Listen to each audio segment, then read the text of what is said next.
In Japan, it's the end of winter festival at the Kodokuji Temple. They write prayers on pieces of wood and burn them with branches from cedar trees. They believe the smoke from the fire carries the prayers to the heavens. The scent of cedar makes the prayers more desirable to the spirits who could answer. Then they walk in the coals. This tradition has been kept for 1400 years.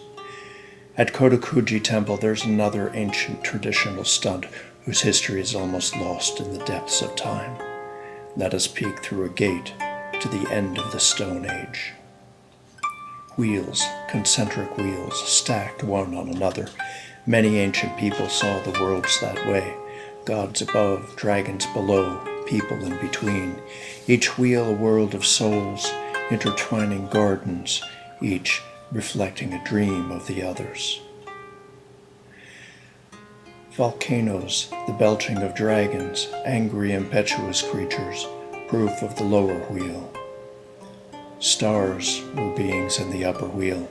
Our ancestors watched their nightly processions, creatures of habit the star beings, predictable, slow in their movements. We call these the Pleiades. In China they were called Mao, the hairy head of the white tiger of the West. Mao showed farmers when to plant, when to harvest. When astrologers saw one of the stars turn into a paintbrush, they watched into light, wrote it down, the first recorded astronomical event. Some stars just wandered off in other directions. It was November 2357 BC. What they didn't see was the omen of doom. In Babylon, fireballs crossed the sky. In Syria, the land burned. In Mohenjo-daro, the earth shook. Seas went wild, rivers changed course and disappeared. Summer turned to winter, winter turned to summer. Crops couldn't grow, people starved. Civilizations died. No one was left to read their writing, to tell their stories. The Garden of Eden turned to dust. The Aryans were fierce mounted archers. They rampaged from their devastated homeland, seeking a new place to live. They destroyed what was left of Indus Valley civilization, except for a pitiful few who fled south to the ends of India. These were the Dravidians. Their gods had cursed them, but they didn't know why. They were guilty of something, but they didn't know what. They began to worship a newly revealed God, born of sky fire. Longing to gain his grace, they showed their lack of attachment to the pains of this world. They pierced themselves with spears, stuck hooks in their flesh. They offered their humility, their suffering, their blood.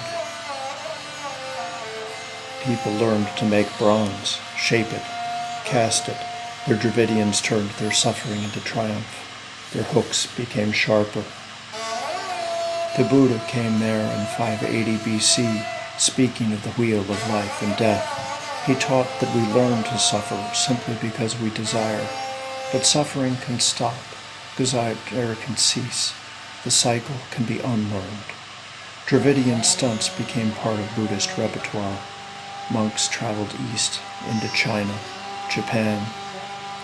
Around 600 AD, there was a battle between Buddhist monks and Taoist shamans to see who had more power. The Taoists lost. Nobody knows what they did. The Buddhists won.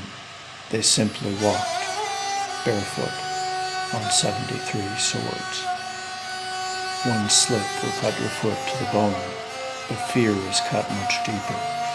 Fear paralyzes our minds. Fear, a path we walk that leads only into itself. To walk beyond fear, to move beyond suffering, to wash the shadows from our eyes with reflections of that other wheel, to step off the wheel of conditioned thought. Some say a thing is between the foot and the blade. It is the mind, the thing that reflects only itself, the thing that can be watched but never seen.